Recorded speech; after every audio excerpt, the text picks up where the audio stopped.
For every Stone Cold Steve Austin vs Vince McMahon, John Cena vs CM Punk, Randy Orton vs Christian, there's Jason Jordan vs Samson. What I'm trying to say by that, there are plenty of shitty rivalries in the WWE, especially in 2017. I'm not going to focus on Jason Jordan's versus Elias Sampson's. I'm only going to focus on the big ones that were supposed to make some huge impact but failed miserably. In another episode of Worst of WWE in 2017, we're gonna take a look at worst rivalries. WWE Worst of 2017 rivalries. Rusev vs Randy Orton.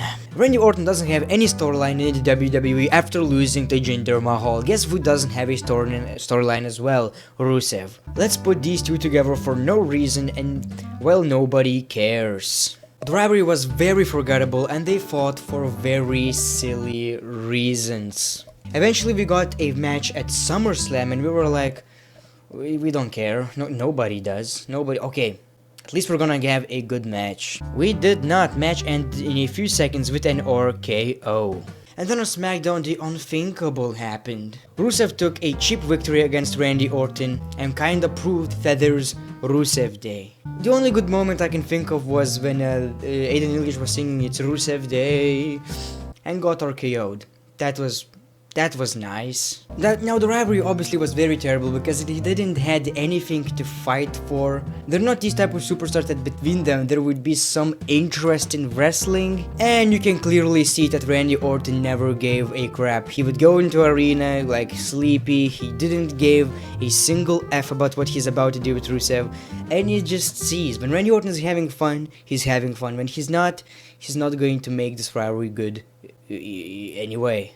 The only positive is that Randy Orton grew his hair back, which kinda makes him look like the Legend Killer back in the day. Yeah. Bray Wyatt vs Seth Rollins. Superstar shakeup happened. Bray Wyatt went to Raw. Seth Rollins vs Bray Wyatt rivalry. Nothing interesting. Really boring. The rivalry was same old crap. Bray Wyatt spooky on the Titan throne. Spooky and loses. To be fair, you know, Bray Wyatt is that type of guy who always talks trash, loses at the end, so every Bray Wyatt rivalry is very bad these days.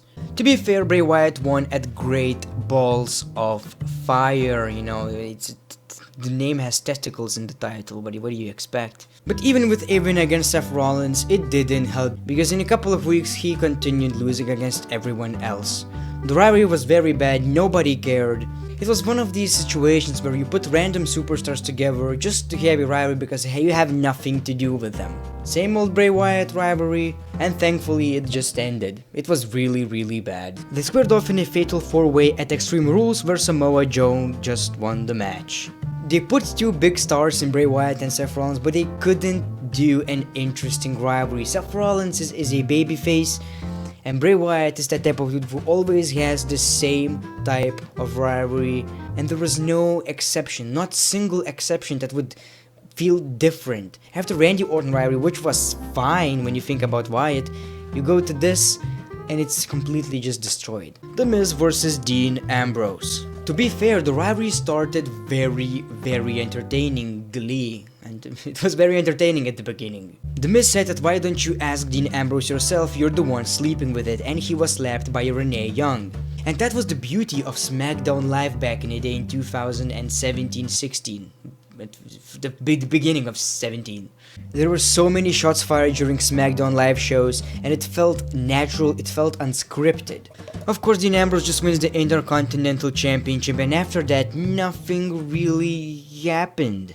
It was a boring title reign on SmackDown Live, he wasn't doing anything with the title, and then the Superstar shakeup happened and both went to Raw. So the logical thing is, you do a Superstar shakeup to make different rivalries. What they did right here, they basically drafted two SmackDown guys and they were feuding on Raw. So that was the same crap that you just put from SmackDown to Raw, and the interest was killed. Nobody cared about this rivalry in the first place. And on Raw it was just worse, there was no freedom, nothing. One of the best things that came out of this rivalry is the introduction of Curtis Axel and Bo Dallas to Miz with Garage. Also, a fun fact, he actually came as dressed as John Cena to Raw. Then why? So even though the storyline was boring, eventually The Miz won the Intercontinental Championship back at Extreme Rules. And even though the storyline was very boring, very bad, to be quite honest with you, it was even worse after The Miz won the championship back, because even though it's good that he won, The Miz as the Intercontinental Champion is great, they didn't do with IC title anyway after that. We didn't got a major storyline for the Intercontinental Championship, so, you know, it's a shame either way. Shinsuke Nakamura versus Jinder Mahal. Now the rivalry started strong with Shinsuke Nakamura actually pinning John Cena clean to become a #1 contender. The rivalry was very boring, with Shinsuke Nakamura not being able to cut a promo and Jinder Mahal cutting bad promos. He said something like, "You're having a seizure like a Pikachu." He was just using racial racial remarks. That was so bad. And the matches were terrible as well. The only guy that can put Jinder Mahal to a good match is AJ Styles. SummerSlam, Jinder Mahal retains the WWE Championship. And the same happened at Hell in a Cell. And the worst part about it, Shinsuke Nakamura looked so weak during this. I mean, yes, he took offense. He did some offense to both of the goons, to Jinder Mahal. But Jinder Mahal kind of won cleanly. There was no like real interaction between Jinder and these goons. Jinder Mahal did his finisher 1, 2, 3 and won against Shinsuke Nakamura in one of the worst rivalries. I think that was the time where I lost so much interest in the WWE. I wasn't able to watch it. Like, I think I turned on YouTube to watch the highlights and I was like, okay, that's enough for me. So not only it was a bad rivalry, it turned a lot of people's interest off, down. It was bad. Finn Balor versus Bray Wyatt. Of course there's this Titantron thing, it's the same crap all over again, every fucking time. Bray Wyatt is, yeah, he's something else. Bray Wyatt would distract Finn Balor from week to week, until they actually started to do these face-offs and they started to fight each other, wrestling. At first I was like, okay, you have these creatures, Bray Wyatt, Finn as the demon. I don't care, I probably won't, but I will try. I will try to give a single brown shit. At SummerSlam, Finn Balor defeated Bray Wyatt in a pretty decent match. He had the paint on, he's stronger, even WWE 2K18 said so. When you paint yourself, you become stronger. But I was okay with it for one simple reason. This rivalry is over. Thank God. No, it wasn't. They continue to treat it like it's the best thing ever. Next pay-per-view, No Mercy. Bray Wyatt is gonna win, right? And Bray Wyatt attacks Finn Balor from behind, beats the shit out of him, but at the end of the night, still loses the match. What a loser. So he beaten his opponent, and even then, he couldn't win.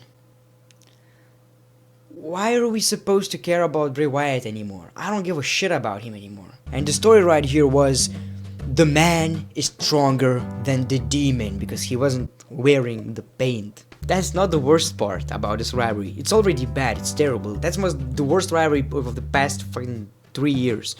That's not the end of it. They decided to continue this with these weird videos of Bray Wyatt, like in this weird face, like he's some type of creature and nobody understood what it's about. Turns out, you know what that meant? At TLC, we were supposed to get the Demon versus Sister Abigail. Sister Abigail. Am I the only one who sees this as the cringiest thing ever? Also, Finn Balor dressed up as a pumpkin. Not the demon, the pumpkin Balor. Say what you will, lucky or not, instead of this match we got AJ Styles versus Finn Balor because Bray Wyatt got sick. Now you may say it's not a lucky thing, the guy got sick, but it saved his career to a certain degree. So these are the worst WWE rivalries of 2017, not a lot to go in depth, mostly because there was nothing really memorable or interesting. Whether the results were very bad, or the matches were bad, or nobody cared, these were the rivalries that kinda made me really feel bad about WWE. Let me know in the comments below what are the other rivalries that I missed.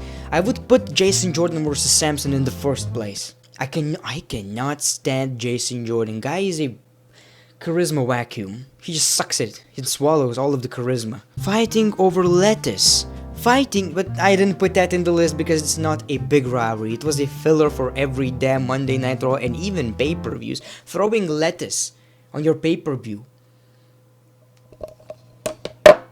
Anyway, let me know in the comments below yours. If you guys can support me on Patreon, $1, anything, that would really help me out. I will do Q&As. I will also take your suggestions. If you guys want me to do worst that and that of any year, or anything you really want, I will do that for the Patreons and I will upload it right here. Also, since this video, every Patreon is going to be in the credits, so thanks to every single one of them. If you will see your name at the end of this video, let me know in the comments below that you are watching this video. Thank you very much for helping me. I will be renting in a couple of, no, not in a couple of months, in like 5-6 months.